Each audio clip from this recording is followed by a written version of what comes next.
का आपका पहला सवाल है और आप लोगों से बस इतना कहना है कि जितने बच्चे भी वीडियो को लाइव देख रहे हैं सभी के सभी लोग यहाँ पर क्वेश्चन का आंसर जरूर दें। गलत आए सही आए वो बात की बात है, क्योंकि जिस चीज़ का मेरे भाई आप उत्तर दे देते हैं आप वो कभी नहीं भूलते। आपको कभी यहाँ पर फॉर फ्यूचर याद रहेगा कि अच्छा ये वाला सवाल था, इसका उत्तर हम दिए थे वहाँ पे और इसको हमने ऐसे बनाया था, तो वो बहुत फायदा आप लोगों के लिए क्रिएट करेगा। ठीक है ना, तो आंसर जरूर देना है। 2023 में CHSL में पूछा गया ये सवाल, जहां पर आपसे ये कहा गया root under a upon B बराबर है हमारे इतने के, तो यहाँ पर a प्लस बी का मान बताओ। अब देखो इस सवाल को बनाने के काफ़ी सारे मेथड हैं, लेकिन हमने आपसे ये कहा था कि हम पेपर वाला अप्रोच आपको बताएंगे। ठीक है, तो यहाँ पर ये सवाल जो है काफ़ी आसानी से ऐसे बन जाएगा। अगर आप यहाँ पर a का मान मेरे भाई 27 लेते हो और अगर आप यहाँ पर b का मान 3 लेते हो तो बड़ी आसानी से आप इस सवाल को उड़ा पाओगे। ठीक है, यहाँ पर आप क्या करोगे तो बोलोगे सर ये 27 और बट्टे में कितना हो जाएगा 3, और इसका हम क्या करेंगे तो इसका हम यहाँ पर रूट करेंगे और उसके बाद में मेरे भाई यहाँ पर जो है वेरीफाई करेंगे कि क्या ये वाला भाग जो है हमारे दूसरे वाले भाग के बराबर है, क्योंकि दो संख्याओं को जोड़ने पर 30 आना चाहिए। जोड़ने पर तो यहाँ 30 आ ही रहा है, इसमें कोई दिक्कत की बात नहीं है, बस ये वाला पार्ट मुझे और वेरीफाई कर लेना है। तो अगर मैं यहाँ पर देखता हूँ तो ये मेरे भाई हो गया 27/3 और यहाँ पर अगर हम देखेंगे तो बोलेंगे सर ये 8/3 और यहाँ पर जो हो जाएगा मेरे भाई 3/27। मुझे यहाँ पर बस देख लेना है कि क्या ये दोनों तरफ जो वैल्यू है वो बराबर है। अगर बराबर है तो हमारे लिए काफ़ी बढ़िया बात होगी। 3 जो है इसे काटता है कितनी बार में 9 बार में, और 9 का रूट करेंगे तो कितना आ जाएगा 3 आ जाएगा। यहाँ पर मेरे भाई ये वैल्यू हमारी 8/3 है। अगर हम यहाँ देखते हैं तो ये 9, 1/9 का जो रूट होगा वो मेरे भाई कितना होगा, तो 1 का रूट इतना, 9 का रूट इतना, 9/3, 9/3 और 9/3 का मान हमारा कितना होता है 3 होता है, यानी लेफ्ट और राइट हमारे बराबर हो गए। और अगर ये बराबर हो गए इसका मतलब जो मान हमने लिया है वो बिल्कुल सही लिया है, और अगर ये सही लिया है तो क्वेश्चन में इनसे प्रोडक्ट पूछा गया है कि इनका प्रोडक्ट कितना होगा, तो हम यहाँ बोलेंगे 27 को यहाँ पर 3 के साथ गुना करने पे 81 आएगा। तो ऑप्शन नंबर जो हमारा सी होगा वो हमारा मेरे भाई बिल्कुल सही उत्तर होगा। बाकी इस सवाल को बेसिक से आप बना ही सकते हैं, तो इसमें कोई दिक्कत की बात नहीं है। ये मॉक टेस्ट में हम आपको एग्जाम वाले अप्रोच करवाएंगे, इस बात का मेरे भाई यहाँ पर ध्यान रखिए। जल्दी से फटाफट जो है क्वेश्चन नंबर 2 का जो है आंसर बता दीजिए फटाफट यहाँ पे।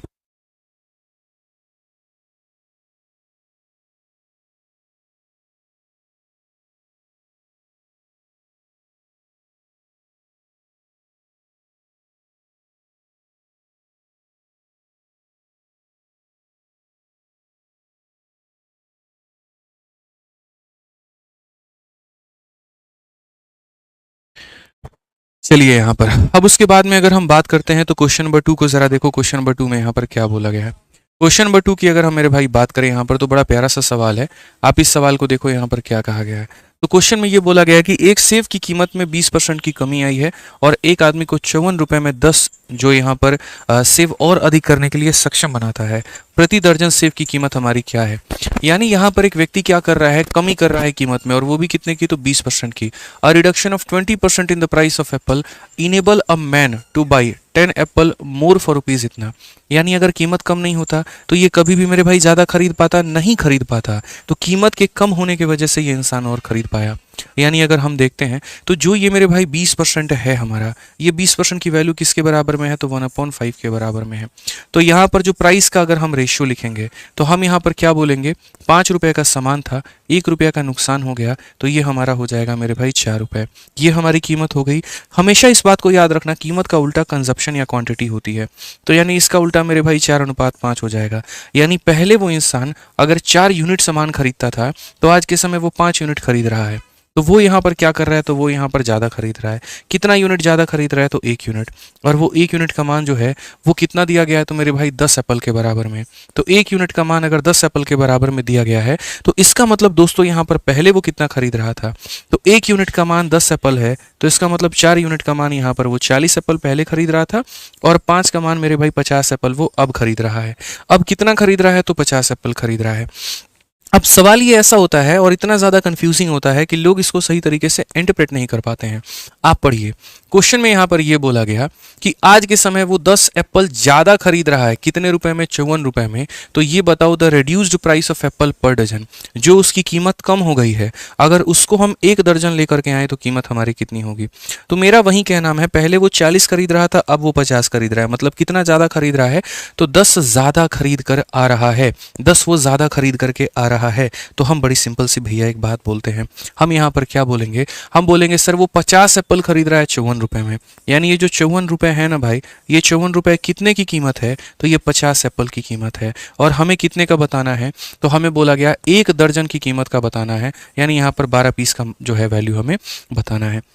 समझ गए आप? यहाँ पर मेरे भाई इसको जब मल्टीप्लाई करोगे 12 का 4 गुना 48 और उसके बाद में 12 का 5 गुना 60 और मेरे भाई यहाँ पर जो है 4 64 इतना बटे 50 आ जाएगा। जब भी किसी भी संख्या को 5 से भाग करना हो उसका डबल कर दो। तो यहाँ पर मेरे भाई कुल मिलाकर के जो है ये आपका हो जाएगा कितने के करीब में? तो 8 का 2 गुना 16 और यहाँ पर ये हो जाएगा इतना और यहाँ दशमलव 12.96 ऑप्शन नंबर बी जो है आंसर आएगा। कुछ बच्चों को थोड़ा कम समझ में आया होगा तो उन्हें मैं समझा देता हूँ। कीमत यहाँ पर कम हुई, तो कीमत यहाँ पर कम हुई तो कंजप्शन मेरा बढ़ गया। क्वेश्चन में ये बोला गया था जो कीमत कम हुई है ना उसका रेट बताओ, तो ये कीमत कम हुई है मतलब बाद वाले का बताना है। इसीलिए मैंने यहाँ पर क्वांटिटी के तौर पर कितना लिया? तो 50 लिया।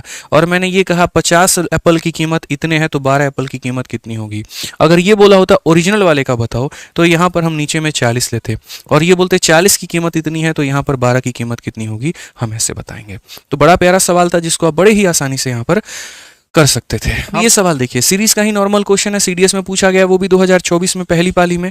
ये आपके पेपर में आ सकता क्योंकि ये पहले एसएससी में आया है, बट इसमें कोई मेरे भाई यहाँ पर दम ही नहीं है। आप अगर देखोगे तो ये आपका 3 हो गया और यहाँ नीचे कितना हो जाएगा? 4 हो जाएगा। हालांकि मैं इसका शॉर्टकट बता देता हूँ आपको अगर यहाँ देखना है ना तो ये जो वैल्यू आपको दी गई है इसको आप डायरेक्ट तोड़ सकते हो। और ये तोड़ने का तरीका क्या होता है? तो 1 अपॉन मेरे भाई यहाँ पर 1 का स्क्वायर माइनस 1 अपॉन कितना होता है? 2 का स्क्वायर। तो ये वाला भाग आपका टूट जाएगा, ये वाला भाग। ठीक है, नहीं यकीन हो तो इसको सॉल्व करके देख लो, वापस से यही वैल्यू आएगी। कर लो मेरे भाई यहाँ पर सॉल्व। 1 अपॉन 1 और माइनस 1 अपॉन 4 जो कि मेरे भाई हो जाएगा यहाँ पर 3/4। और गौर से देखो तो ये 3/4 दिया गया है। उसी तरीके से जो यहाँ पर दूसरी वाली संख्या होती है, ये दूसरी वाली संख्या को जब आप तोड़ोगे तो नीचे 2 का स्क्वायर 3 का स्क्वायर है, तो ये मेरे भाई 1/2 का स्क्वायर और माइनस यहाँ पर 1/3 का स्क्वायर में टूटेगा। नहीं यकीन है, इसको भी सॉल्व करके वेरीफाई कर लो। तो वैसे ही मेरे भाई यहाँ पर ये हो जाएगा 1/4 माइनस 1/9 और 9 में से 4 गया तो मतलब 5 बटे कितना हो जाएगा? 36। और आप देखो तो ये 5 बटे 36 के बराबर है। तो दोस्तों यहाँ पर ये इसी तरीके से टूटता चला जाएगा। नीचे में जो भी संख्या दी गई होगी उसके स्क्वायर में टूटेगा। 3 और 4 है ना, तो यहाँ पर ये 1/3 का स्क्वायर माइनस 1/4 में। अब ये है ना, मेरे को पता नहीं है कि ये कहाँ तक जाएगा। किसी को ये बात नहीं पता, तो किसी को ये बात नहीं पता तो लास्ट में ये कहाँ तक जाएगा? तो 1/∞ के स्क्वायर तक जाने वाला है। समझ गए यहाँ पर लेकर के? अब आप देखोगे ना तो यहाँ पर इसका जो है, इसका पहला टर्म मेरे भाई इससे कट जाएगा, इसका पहला टर्म इससे कट जाएगा, तो इसके पीछे वाला भी जो टर्म होगा वो अपने पीछे वाले से कट जाएगा। इस सीरीज में सारे के सारे तबाह हो जाएंगे। इस जोड़े का पहला पद बचेगा यहाँ पर, और यहाँ जो भी होगा ये इनफाइनाइट किसके साथ में जोड़े में, तो उसका मेरे भाई आखिरी टर्म बचेगा। ठीक है, अब आपको भी मेरे भाई यहाँ पर एक बात पता है यहाँ पर कि 1/∞ कितना होता है? तो 0 होता है, और एक में से 0 घटाने पर 1 आता है। इसीलिए ऑप्शन नंबर ए जो है बिल्कुल हमारा सही उत्तर है। तो पहले वाले से हमें क्या मिलेगा? ए मिलेगा। और यहाँ पर आखिरी वाला आप ऐसे मान के चलो ना कि सारे के सारे कट गए। आप इनफाइनाइट को गोली मारो यार, हटाओ। इनफाइनाइट नाम का हम कुछ लेकर ही नहीं चलते हैं। हम सीधा सीधा आपको यहाँ पर ये बोलते हैं ये इसको काट रहा है, ये इसको काट रहा है, ये इसको काट रहा है, ये इसको काट रहा है, सारे एक दूसरे को काट देंगे, सिर्फ यहाँ पहला वाला बचेगा, तो ये आंसर होगा। और अगर लॉजिकली जाकर के समझना है मेरे भाई यहाँ पर, तो आपको समझना पड़ेगा इस जोड़े का पहला पद बचेगा और इसमें सबसे आखिरी वाला बचेगा। सबसे आखिरी वाला इनफाइनाइट होता है। 1/∞ की वैल्यू 0 होती है और 1 - 0 हमारा 1 होता है। खेल खत्म। समझ गए यहाँ पे? मजा आ रहा है ना मेरे भाई? यहाँ पर वीडियो को लाइक करते चलना, मुझे कहने की आवश्यकता ना पड़े दोस्तों। अब यहाँ देखो, पावर 4 की वैल्यू दी गई है, पावर 3 का मेरे भाई मान पूछा है। सदियों से ये सवाल चला आ रहा है पेपर में, और उसके बाद भी यहाँ पर बच्चे तब भी गलती करते हैं। उन्हें लगता है उनको अलजेब्रा आता है, उन्हें ऐसा लगता है हमें सब कुछ आता है मेरे भाई। इसीलिए तो मैं मॉक टेस्ट की सीरीज लेकर के आया हूँ, और स्पेशली मैंने एप्लीकेशन वाले बच्चों को ऑफलाइन में हर जगह पर ये बोला है कि आप लोग इस सेशन को अटेंड करो, ताकि तभी आपको पता चलेगा। अक्सर क्या होता है ना, हम लोग पढ़ने पढ़ने पढ़ने पढ़ने में सारा समय लगा देते हैं, और जब रैंडमली कोई क्वेश्चन आ जाता है तो सवाल वहाँ पर पैदा होता है, अरे ससुरा अलजेब्रा तो पूरा पढ़े थे फिर बन क्यों नहीं रहा है? क्योंकि पढ़ने में और प्रैक्टिस में जमीन आसमान का फर्क होता है। आप समझ रहे मेरी बात को? बचपन में क्रिकेट खेले थे, क्या हर बल पर छक्का मार दोगे? नहीं मार सकते ना। 2-3 मैच खेलोगे तब जाकर के थोड़ा सही से हाथ बैठेगा। तो वही वाली बात है, जब तक आप किसी चीज के प्रयास में रही नहीं है ना, तो आपसे बार बार सिली मिस्टेक्स होंगे, गलतियां होंगी। इस बात को ध्यान रखिए। इसको अवॉइड करने के लिए ही आपको निरंतर प्रयास करना पड़ेगा। 4 से 3 पर जाने का कोई डायरेक्ट शॉर्टकट नहीं है मेरे भाई। पहले 4 से 1 पर आना होता है, फिर 1 से 3 पर जाना होता है। तो 4 से 1 पर कैसे आए? तो जैसे मान लीजिए ये पावर 4 दिया गया है। अब याद रखना मेरे भाई यहाँ पर इसकी वैल्यू तुम्हारी कितनी है, इसकी वैल्यू 1154 है। जब भी मेरे भाई पावर का हम आधा करते हैं, यानी 4 का आधा कितना हो जाता है, 2 हो जाता है। तो जब भी हम पावर का आधा करते हैं तो आधा करते वक्त में इसमें क्या करेंगे, 2 जोड़ेंगे और 2 जोड़ करके क्या लगा देंगे, तो रूट लगा देंगे।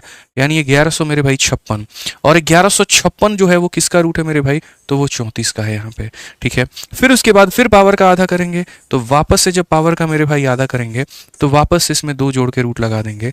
तो यहाँ 34 में 2 जोड़ के रूट लगाओगे तो ये हमारा हो जाएगा 36, और 36 हमारा हो जाएगा यहाँ पर 6। ठीक है, अब जब मेरे पास में पावर 1 की वैल्यू आ चुकी है ना, तो अब मैं पावर 3 का मान निकाल सकता हूँ, और पावर 3 का जो मान होता है वो हमारा क्या होता है, तो वो मेरे भाई यहाँ पर होता है n का क्यूब और -3 इंटू n हो जाता है। 216 में से 18 घटाओगे ना तो 198 आएगा, जो कि कौन सा ऑप्शन होगा, तो option number D for Devsena होगा। तो सिंपल सी बात है, आप किसी भी पावर में मौजूद हैं, कोई दिक्कत नहीं है, पहले आप पावर 1 में आओ और तब आप यहाँ पर ऑड पावर में जाओ। तो 4 का आधा करके 2 आया, 2 का आधा करके 1 आया, और 1 से डायरेक्टली हम 3 में चले गए। आ जाइए भैया, जल्दी से यहाँ पर इस सवाल का उत्तर दे दीजिए। जीडी का क्वेश्चन है, लेकिन पूछा गया है 2024 में, और यहाँ सारा खेल कैलकुलेशन का है, और कैलकुलेशन को मात देने के लिए यहाँ पर एक हम तरीका सिखाए हैं। यहाँ पर इसमें प्रॉफिट लॉस का क्वेश्चन कहा गया है, बोला गया a dealer sold a sofa set at a profit of 39%, had he sold it for rupees इतना less he would have gain rupees इतना, what is the value he sold to order 20 to gain 27%। आसान भाषा में बात करें तो एक व्यक्ति पहले बेच रहा था, उसको 39% का प्रॉफिट हो रहा था।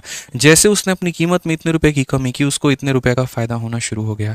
अगर वह उसी वस्तु को 27% के लाभ पर बेचना चाहता है तो कितने में बेचेगा। मैंने यहाँ पर कहा कि भैया तुम पहले 39 में बेचते थे और अब तुम 29 में बेच रहे हो, कितने परसेंट की कमी की है, तो 10%। ठीक है, कितने परसेंट की कमी की है, तो 10%, यानी ये रुपए तुम्हारे कितने के बराबर हैं, तो 10% के बराबर। आपने रुपए में इतने रुपए कम किए और परसेंटेज में मेरे भाई कितना कम हो गया, 10%, यानी ये कितने का मान है, तो 10 का मान है। अब मुझे किसी भी वस्तु को यहाँ बेचना है और 27 के लाभ में बेचना है, तो 100 रुपए के सामान को 27 रुपए के प्रॉफिट में, यानी 127% में बेचना है। तो 127% में बेचना है मेरे भाई, तो यानी हम इतने में बेचेंगे। यानी जो दिया गया था वो 10 का मान था, जो पूछा था वो इतने का। ये रहा मेरे भाई तुम्हारा पूरा सवाल। क्या करोगे इसको मेरे भाई, क्या करोगे बताओ जल्दी से, डिजिटल सम लगाओगे। समझ में आ गया बात, क्या लगाओगे, डिजिटल सम। अब देखो 7 को 5 से गुना करने पर यूनिट डिजिट 5 आएगा, यही दो ऑप्शंस के यूनिट डिजिट 5 है, इनके तो है भी नहीं, तो ना इसमें डिजिटल सम अप्लाई करेंगे ना इसमें करेंगे। मूर्ख लोग होते हैं जो ज़्यादा मेहनत करते हैं, आपको मूर्ख नहीं बनने देंगे। अब इनमें डिजिटल सम लगा लो, तो इनके ऑप्शंस के डिजिट के सम निकालो। तो 9 खत्म, 8 और 1 9 खत्म, 5 5 10 7 17, 17 को जोड़ेंगे तो 8 आ जाएगा। 5 और 4 9 खत्म, 2 और 1 मेरे भाई 3 आ जाएगा। अब यहाँ अपने यहाँ पर जो है इनके डिजिट को जोड़ करके देख लेते हैं। ठीक है, 5 और 5 10, 10 6 16, 16 1 17, 17 को जोड़ोगे तो 8 आ जाएगा। और उसके बाद में 7 और 2 9 खत्म मेरे भाई 1, 8 इंटू 1 कितना आता है, 8 आता है। कौन सा ऑप्शन है, ए आंसर है, बात खत्म। ठीक है भाई साहब, मैं आपकी जगह होता ना, अगर मुझे ये मौका मिला होता यहाँ पर कि भाई सुनो, अगर किसी ने मुझसे ये कहा होता कि तुम 2 घंटे अपना जितना पढ़ना है पढ़ लो, अपने नोट्स पढ़ लो, अपने वीडियो पढ़ लो, अपने सारे पढ़ लो, शाम को मैं तुम्हारी ये घंटे बिठा करके प्रैक्टिस कराऊंगा और तुम्हारा कोई भी पेपर के लिए जो है आराम से ऐसे क्वेश्चन कराऊंगा कि कोई भी पेपर के लिए कॉन्फिडेंस बढ़ जाएगा। मैं उस सेशन में रोज लाइव रहता भाई, रोज के रोज लाइव रहता वहाँ पर, क्योंकि वहाँ पर पढ़ने के बाद मुझे समझ में आता कि ये पूरा मैथ्स का 25 सवाल जो है मेरा रिवाइज करवा रहा है, पूरा का पूरा सिलेबस। मेरा अरिथमेटिक भी रिवाइज हो रहा है, मेरा एडवांस भी रिवाइज हो रहा है, मेरे वीक पॉइंट सारे के सारे फिल होते जा रहे हैं। इसीलिए मॉक टेस्ट जरूरी है। किसी दिन पढ़ो ना पढ़ो फर्क नहीं पड़ता, इस क्लास को मिस मत करना, क्योंकि ये पूरा मैथ्स आपका रिवाइज करवा रहा है। अब आ जाओ बढ़िया बढ़िया क्वेश्चन, वो भी ऐसा नहीं लल्लू पल्लू सवाल। अब ये सवाल में कहा गया कि अगर हम 9400 रुपए को डिस्ट्रीब्यूट करते हैं पी में, क्यू में और आर में, और इस तरीके से कि अगर हम पी से इतना, क्यू से इतना और आर से इतना जो है वो काट लेते हैं, तो बाकी पैसा मेरे भाई इस अनुपात में बच जाता है, तो यहाँ पर इसका शेयर कितना होगा। One of the best question ever asked in different government exams. तो यहाँ पर क्या है कि पहले मैं पी क्यू आर में पैसे बांटने की सोचता हूँ, लेकिन जब मैं पी के हिस्से में से इतना काट लेता हूँ, जब मैं क्यू के हिस्से में से इतना काट लेता हूँ, और जब मैं आर के हिस्से में से इतना काट लेता हूँ, तो बचा हुआ पैसा मेरे भाई यहाँ पर इतना होता है। तो जैसे मानो यहाँ पर ये टोटल है हमारे पास में, और ये टोटल पैसा कितना है, तो 9400 है। ठीक है, इसमें से मैंने पी के हिस्से में से काट लिया, क्यू के हिस्से में से काट लिया, आर के हिस्से में से काट लिया। पी के हिस्से से कितना काटा, तो 93, क्यू के हिस्से से कितना काटा मेरे भाई, तो 24, और आर के हिस्से से हमने कितना काटा, तो यहाँ पर जो है वो 55। ये तीनों के हिस्सों से हमने पैसा काटा है, तीनों के हिस्से से हमने मेरे भाई यहाँ पर पैसा जो है वो काट लिया है। अब यहाँ पर क्वेश्चन में बोला गया है कि ये जो तुम्हारे पास में बाकी पैसा होगा ना, ये बाकी पैसा किस अनुपात में होगा, तो ये जो बाकी पैसा होगा भाई साहब, ये बाकी पैसा तुम्हारे 3 4 और मेरे भाई 5 के अनुपात में होगा। तो मैंने कहा बहुत बढ़िया बात है, जो स्ट्रक्चर से मैं आपको समझा दे रहे ना, ये आपके दिमाग में एकदम फिट हो जाएगा, मेरी बात गारंटी लिखवा लो आप। ठीक है, तो आप एक बात बताओ, आपके पास में पहले इतने रुपए थे, अब इतना इतना और इतना आपने माइनस कर दिया, तो अब कितना पैसा आपके पास में बचेगा? इनको जोड़ोगे 9 2 11 और 5 मेरे भाई यहाँ पर कितना हो जाएगा 16, 5 4 9 3 12 मेरे भाई 172। तो यहाँ पर इतना इतना और इतना मतलब टोटल आपने 172 जो है वो मेरे भाई माइनस कर दिया। तो अगर आपने 172 रुपये मेरे भाई माइनस कर दिए, तो 94 रुपये में से 172 आपने माइनस कर दिया, तो आपके पास में बचा कितना? तो बोलोगे सर 9,228 रुपये। कितने बच गए सर? 9,228 रुपये सर। यहाँ पे सिंपल है मेरी बात, यहाँ पे फिर से रिपीट कर देता हूँ, इतने में से ये तीनों को निकाल दीजिए तो इतना बचा। यानी जो पैसा आज 3 4 और 5 के अनुपात में है, असल में वो इतने के बराबर में है। यानी 5 4 9 और 3 12 यूनिट। 12 यूनिट की जो वैल्यू है ना मित्रों, वो 12 यूनिट का मान हमारा कितना है? तो 9,228 है। ठीक है, हम अगर 12 से काटते हैं तो यहाँ पर 12 सते 84 हो जाएगा। ठीक है, उसके बाद में यहाँ पर 42 12 3 का 36 मेरे भाई। ठीक है, सही तो जा रहे हैं ना मेरे भाई हम यहाँ पे? कोई दिक्कत की बात यहाँ? ठीक है, तो 12 सते 84, 84 के बाद में यहाँ पर जो है एक बार देख लो, 12 का मेरे भाई 7 गुना 84 होता है और 82 आ गया। फिर 12 का मतलब 6 गुना मेरे भाई 72, नहीं नहीं, ठीक है सही तो है, 12 का 6 गुना मेरे भाई 72 हो जाएगा। और फिर उसके बाद में यहाँ पर देखो 12 का 7 गुना 84 हो गया ना आपका, तो 82 आ गया। फिर 12 का 6 गुना 72 108, 12 9 108, यानी 769 बार में काटेगा। तो 12 यूनिट का मान इतना है, तो 1 यूनिट का मान हमारा कितना हो जाएगा? 769 हो जाएगा। ठीक है, क्वेश्चन में हमसे यहाँ पर क्या पूछा गया है ज़रा वो देख लो। तो क्वेश्चन में हमसे यहाँ पूछा गया है पी का शेयर हमारे पास में कितना है। ठीक है, तो हम यहाँ पर बोलेंगे 1 यूनिट का मान हमारा इतना है, तो 3 यूनिट का मान कितना होगा? क्योंकि पहला वाला जो है ये पी है, दूसरा वाला हमारा क्यू है और तीसरा वाला मेरे भाई यहाँ पर आर है। तो 1 का मान इतना है, तो 3 का मान निकालने के लिए इसका हम यहाँ पर 3 गुना कर देंगे। तो यहाँ पर हो जाएगा 9 × 3 27, 18 2 20 और यहाँ पर हो जाएगा मेरे भाई 23। यानी कौन सा ऑप्शन है? ऑप्शन नंबर ए जो है बिल्कुल हमारा सही उत्तर है। ठीक है ना, तो पी का शेयर मेरे भाई यहाँ पर पूछा है, तो आज के समय पी का जो शेयर है वो इतना बनता है। अगर ओरिजिनली पूछा होता तो 2307 में हम 93 जोड़ देते तो पी का शेयर पहले 2400 रुपये करके आता। तो ये छोटी सी बात को यहाँ पर ध्यान रखना है। पहले पैसे थे इतना इतना इतना, कम करने के बाद में बांटा तो ये रेशियो हमारा आ गया। तो मेरे भाई इतने में से इतना कम कर दिया, ये रेशियो 12 का मान इतना, 1 का मान इतना, 3 का मान इतना, ये हमारा पी का शेयर निकल गया। उसमें अगर 93 जोड़ देंगे तो पुराना वाला वैल्यू उसका निकल करके चला आएगा। नया मान पूछा था, नया मान हमने बताया है। हर सवाल के बाद अगर मेरा तरीका पसंद आए तो प्लीज़ भाई रिक्वेस्ट है मेरी, वीडियो को लाइक ज़रूर कर देना। ठीक है, आ जाओ यहाँ पर नेक्स्ट क्वेश्चन 8 नंबर सवाल देखते हैं। ट्रिगो का one of the most famous question जो कि sec square minus ten square बराबर 1 के प्रॉपर्टी पर पूछा जाता है। अगर इस सवाल को आप देखेंगे तो आपके सामने सीजल 2022 में पूछा गया। tan प्लस sec का मान मेरे भाई यहाँ पर कितना दे रखा है? तो ये वैल्यू 7 दे रखी है और हमसे यहाँ पर 5 sin थीटा का मान पूछा है। मैं मेरे भाई आपको याद करा चुका हूँ, दोस्तों याद रखना, sec theta plus ten theta की वैल्यू अगर पी दी गई हो यहाँ पे, ठीक है, या फिर मेरे भाई याद रखना यहाँ पर sec theta minus ten theta की वैल्यू तुम्हारी पी दी गई हो, दोनों सिचुएशन में या प्लस की वैल्यू पी हो या माइनस की वैल्यू पी हो, याद रखना मैं आइडेंटिटी यहाँ लिख देता हूँ। सेक थीटा का हमेशा जो मान रहेगा वो मेरे भाई पी स्क्वायर प्लस 1/2p रहेगा। ये याद करके चलना, ये सेक थीटा की वैल्यू था, है और रहेगा, इसको कोई नहीं बदल सकता है। तो अगर हम यहाँ पर सेक थीटा का मान निकालना चाहते हैं तो ये वैल्यू जो काम करती है ये पी का काम करती है। तो पी के स्क्वायर में 1 जोड़ करके 2p से भाग कर दो, यानी 7 के स्क्वायर में मेरे भाई 1 जोड़ करके यहाँ पर 7 का 2 गुना। तो अगर आप देखोगे तो ये 49 और 1 मेरे भाई हो जाएगा 50 और ये 50 बटे कितना हो जाएगा 14, जिससे अगर हम काटेंगे तो ये हमारा 25 और बट्टे में कितना आ जाएगा 7। अब यहीं से मेरे भाई आप राइट एंगल ट्रायंगल बना लो और राइट एंगल ट्रायंगल बनाने के बाद में क्या बोलोगे? सेक की वैल्यू मेरे भाई हाइपोटेनस अपॉन कितनी होती है? बेस होती है। तो ये सेक में यहाँ पर ये मेरे भाई कितना है? तो हाइपोटेनस है और ये कितना है? तो बेस है। अब एक बात बताओ, 7 और 25 का ट्रिपलेट किसके साथ में बनता है? तो बोलोगे गुरुदेव 7 24 25 कितना बनता है? 7 24 25 गुरुदेव 7 24 25 बनता है। तो अगर ये 7 है और ये 25 है तो ये कितना हो जाएगा? 24। अब आपका एग्जामिनर आपसे पूछ रहा है 5 इंटू साइन थीटा, साइन का मतलब परपेंडिकुलर अपॉन में हाइपोटेनस मेरे भाई, यानी 24 अपॉन में 25। तो 5 से अगर हम काटेंगे तो मेरे भाई 24 बटे 5 आएगा। कौन सा ऑप्शन है? तो D for Devsena correct answer है। ठीक है, तो ये छोटा सा पॉइंट जिन भाइयों को याद नहीं था वो याद कर लेंगे, पेपर में आपको काफी ज्यादा सहायता मिलेगी यहाँ पे। आ जाइए। यहाँ पर टाइम स्पीड डिस्टेंस का एक छोटू सा क्वेश्चन है चोर पुलिस के ऊपर में, क्योंकि यहाँ पर one of the favourite question of examiner ये बन जाता है जब बात टाइम स्पीड डिस्टेंस की आती है। A policeman follow a thief who is 1250 metre ahead of him. The policeman and the thief run at a speed of 10 kilometre and 8 kilometre per hour. The distance run by the thief before he is rapped by the policeman. दो लोग हैं, चोरवा चोरी करके भागा है, पुलिसवा उसको पकड़ रहा है। तो ये बोला गया कि अगर चोरवा जो है वो 1250 मीटर के आगे के दूरी पर है तो पुलिस जब उसको पकड़ेगी तो वो कितना भाग चुका होगा। चोर पुलिस के सवाल यूं सेकंडों में बन जाते हैं। देखो यहाँ पे चोरवा जब भी रहेगा तो क्या रहेगा, आगे रहेगा ना। तो यहाँ पर तुम्हारा कौन है, तो चोर है। कौन है मेरे भाई, चोर है। अब ये देखो आपकी आपका क्या चुरा करके ले गया है, और यहाँ पर मेरे भाई पुलिस है। पुलिस हमेशा पीछे होती है, क्योंकि जब तक वारदात नहीं होगी पुलिस कहाँ से आएगी। ठीक है, तो यहाँ पर समझिए इस बात को, इनके बीच में जो दूरी है वो कितनी है, 1250 की है। चोरवा यहाँ से भागना शुरू किया और पुलिसवा यहाँ से उसका पीछा करना शुरू की, और यहाँ जाके जो है धप्पा हो गया है मेरे भाई। क्या हो गया है, तो यहाँ पर जो है धप्पा हो चुका है, एकदम पकड़ा गया है यहाँ पे। अब ये जब धप्पा हुआ यहाँ पे तो बोला गया कि बताओ चोर कितना दूरी भागा। एक बात याद रखना, जिस समय पे जैसे 5 बजे मानो चोर भागना शुरू किया, 5 बजे पुलिस पीछा शुरू की, तो एक ही टाइम पर यानी 5:30 बजे पकड़ा जाएगा। तो 5:30 बजे पकड़ा जाएगा तो स्पीड बराबर होता है मेरे भाई डिस्टेंस अपॉन टाइम। जब दो लोगों का मेरे भाई टाइम जो होता है ना ये कांस्टेंट हो जाता है तो स्पीड डायरेक्टली प्रोपोर्शनल हो जाता है डिस्टेंस के। यानी जिस अनुपात में आप चलते हैं आप उसी अनुपात में जो है वो दूरी जो है वो तय करते हैं। जिस अनुपात में आप चलते हैं आप उसी अनुपात में दूरी तय करते हैं। यानी जो रेशियो स्पीड का वही रेशियो डिस्टेंस का, या जो रेशियो डिस्टेंस का वही रेशियो स्पीड का, याद रखिएगा। तो अगर हम यहाँ स्पीड की बात करें और स्पीड का रेशियो देखें तो स्पीड का रेशियो कितना होगा, 5 और 4। तो अगर ये 5 और 4 के अनुपात में स्पीड तय किए हैं तो डिस्टेंस भी होगा इनका 5 यूनिट, और ये कितना होगा मेरे भाई, 4 यूनिट।